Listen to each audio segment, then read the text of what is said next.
Então, continuando o estudo de responsabilidade civil, nós já vimos responsabilidade contratual e extracontratual, objetiva e subjetiva, e elementos, pressupostos da responsabilidade. Já estudamos ação ou omissão, estamos estudando nexo de causalidade e estudamos as teorias do nexo de causalidade. Cabe estudar quanto ao nexo de causalidade as concausas. E aí eu me remeto ao direito penal.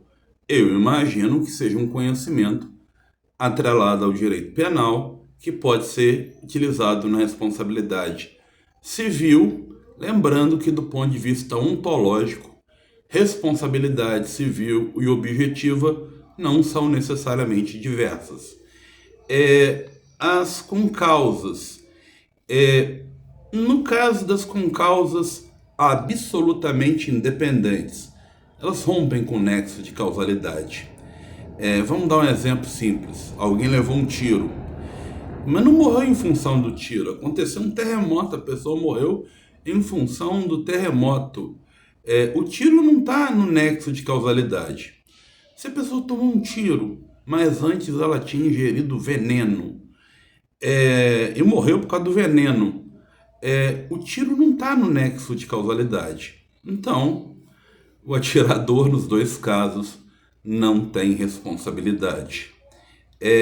Já no caso da concausa relativamente independente, ela incide no curso do processo naturalístico causal. Ela se soma à conduta do agente. Via de regra, ela não exclui o nexo causal. Então há o dever de reparação. Mas a gente precisa saber se a concausa é pré-existente, concomitante ou superveniente. Se ela for pré-existente ou concomitante, de fato, há a obrigação de indenizar e ela não retira o nexo de causalidade. Vamos dar um exemplo? Uma pessoa é diabética, no grau máximo, e ela é atingida por um tiro. Esse grau, essa concausa anterior, ela agravou a lesão e fez a pessoa falecer. Ela é pré-existente e ela não interrompe a cadeia causal. Logo, existe responsabilidade civil. Agora, se a concausa relativamente independente é superveniente, ela exclui sim a responsabilidade. Melhor entender isso dando exemplos. O sujeito é levado ao hospital, vamos imaginar que ele foi atropelado, levou um tiro, mas ele falece no caminho do hospital porque a ambulância ocorre um problema com a ambulância. Ela sofre uma batida ou ela capota. O causador do ferimento ele não vai responder pelo homicídio, mas sim pela lesão corporal causada. Que fique bem claro, portanto, que a concausa absolutamente independente rompe com o nexo causal, a relativamente independente não rompe, salvo no caso da concausa relativamente independente superveniente. Há também quem goste de levar para a responsabilidade civil a teoria da imputação objetiva, lá do Klaus Oxin.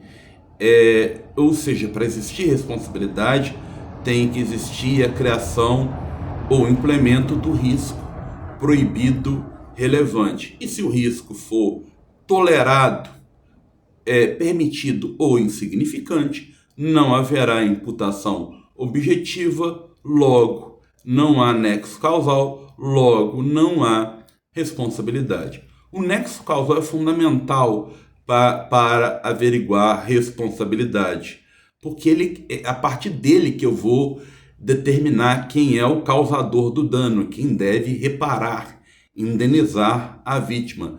Sem ele, eu não consigo fazer tais averiguações.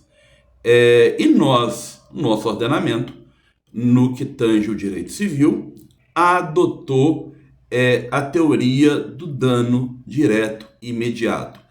Além das teorias que eu falei antes, existem outras teorias que a doutrina gosta de trabalhar. Existe a teoria de trabalhar com base na perspectiva estatística. Eu vou procurar a probabilidade da responsabilidade. Só que essa teoria é muito criticada porque ela é baseada em fundamentos matemáticos e ela acaba sendo um tanto quanto presumível, né? Então, não é uma teoria muito razoável para ser utilizada. Nós devemos dizer que apurar o nexo de causalidade não é fácil e existem defeitos em alguns julgados. O Gustavo Tepedino fala muito disso, que há uma incompreensão sobre conceitos e desacordos semânticos sobre o nexo de causalidade. A crítica dele é muito pesada. Ele vai dizer que existem decisões judiciais, eu já vi muitas, que ao apurar a responsabilidade civil, elas vão muito para o senso comum. Elas falam em regras de bom senso, razoabilidade, senso de justiça e não explicam de maneira detida o nexo de causalidade. Essas são decisões que faltam com a melhor técnica jurídica. E eu tendo a concordar com o Gustavo Tepedino, porque o nexo de causalidade aqui está sendo mal aplicado. Existe um grau de discricionariedade judicial que não observou a técnica adequada para apurar nexo de causalidade. E aí você pode ter decisões que não são coerentes e que alargam demais as hipóteses do dano e que geram paradigmas morais para aquilatar o dano e não paradigmas objetivos e técnicos. Cabe falar do dano, um elemento, um pressuposto indispensável para a responsabilidade. Ele precisa ser um prejuízo concreto, o mero aborrecimento não é dano. Ele pode ser material, que repercute na esfera patrimonial, ou moral, e também cabe o dano estético. E até mesmo o dano existencial. É claro que não existe reparação sem dano, ele é indispensável. E é claro que não existe dano sem prejuízo. Já também vimos que pode existir responsabilidade sem culpa, responsabilidade objetiva, mas não cabe responsabilidade sem dano. Agora, e não obstante a importância do dano, os estudos de responsabilidade civil, na perspectiva da reparação integral, dizem que não é central o dano, mas sim a pessoa para aquilatar a responsabilidade. Esse é o centro do sistema jurídico. Esse é o olhar solidarista que afasta o individualismo mesmo na responsabilidade civil.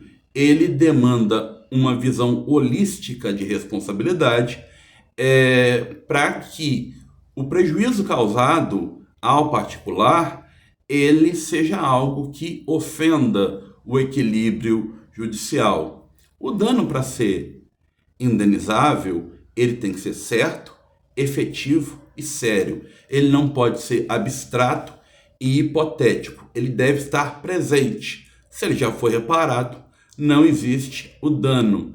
Ele demanda legitimidade do postulante, demanda nexo de causalidade e não pode existir causa de excludente de responsabilidade. Agora, merece uma reflexão o seguinte: a indústria do dano moral. Tudo vira dano moral. Dano moral é dano sério, grave, dano à dignidade da pessoa humana, dano aos direitos da personalidade. Veleidades, mero aborrecimento, não geram dano moral. Eu não gosto de esperar na fila. Eu fiquei muito tempo na fila do banco esperando. Pega seu celular e vai ver uma série. Pega seu celular e vai jogar no Tigrinho. Não joga no Tigrinho não, porque sua chance de perder dinheiro é muito grande. Bom, o dano não é só individual. A gente precisa estudar outras hipóteses coletivas de dano. Existem os danos difusos, cuja titularidade é indeterminada, eles são indivisíveis e eles demandam uma situação de fato. Podem ser cobrados em ação popular ou ação civil pública. Os danos coletivos, eles são determináveis, os titulares são determináveis, uma coletividade determinável, eles são indivisíveis e eles têm uma relação jurídica base. E eles são mais fáceis de serem aferidos em ação civil pública ou mandado de segurança coletivo. E os danos individuais homogêneos, eles são determináveis, eles são divisíveis, eles demandam uma situação de fato que gere homogeneidade entre as vítimas. E eles podem ser cobrados em ação civil coletiva. Por exemplo, o vazamento de um lago pode gerar danos difusos, o que é uma ofensa ao meio ambiente e é uma ofensa a toda a sociedade. Mas também podem gerar danos coletivos, porque você pode ter os empregados de uma empresa próxima ao lago e os ribeirinhos da comunidade que podem ser atingidos.